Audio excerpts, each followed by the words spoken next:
Lecture du livre du prophète Isaïe. Consolez, consolez mon peuple, dit votre Dieu. Parlez au cœur de Jérusalem.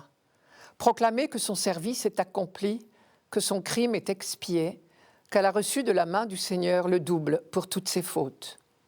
Une voix proclame, dans le désert préparez le chemin du Seigneur, tracez droit dans les terres arides une route pour notre Dieu. Que tout ravin soit comblé, toute montagne et toute colline abaissée, que les escarpements se changent en plaine et les sommets en larges vallées.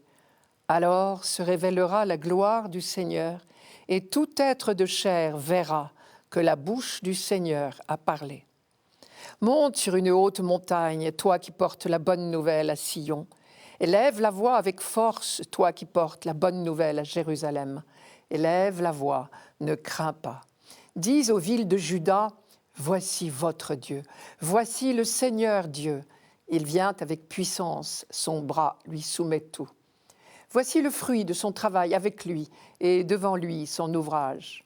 Comme un berger, il fait paître son troupeau, son bras rassemble les agneaux, il les porte sur son cœur, il mène les brebis qui allaitent. C'est ici que commence l'un des plus beaux passages du livre d'Isaïe. On l'appelle le livret de la consolation d'Israël, car vous avez entendu les premiers mots « Consolez, consolez mon peuple, dit votre Dieu ». Cette phrase, à elle toute seule, est déjà une bonne nouvelle extraordinaire, presque inespérée, pour qui sait l'entendre. Car les expressions « mon peuple » ou « votre Dieu » sont le rappel de l'alliance. Or, c'était justement la grande question des exilés. Pendant l'exil à Babylone, c'est-à-dire entre 587 et 538 avant Jésus-Christ, on pouvait se le demander.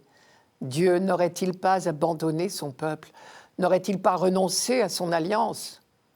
Il pourrait bien s'être enfin lassé des infidélités répétées à tous les niveaux. Et tout l'objectif de ce livret de la consolation d'Isaïe est de dire qu'il n'en est rien.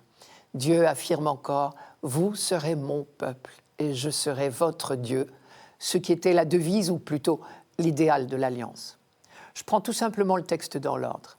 « Parlez au cœur de Jérusalem et proclamez que son service est accompli, dit Isaïe.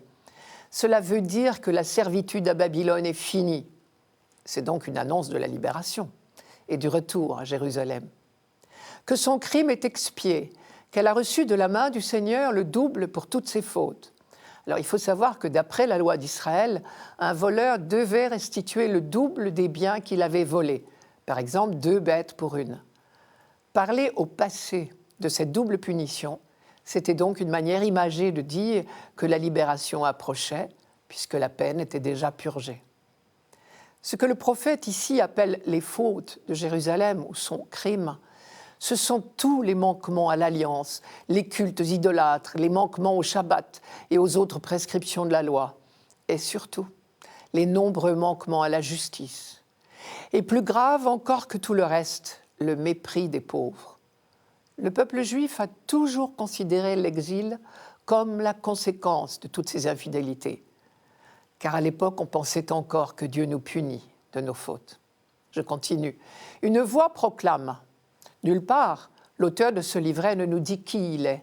Il se présente comme la voix qui crie de la part de Dieu. Nous l'appelons traditionnellement le 2e Isaïe.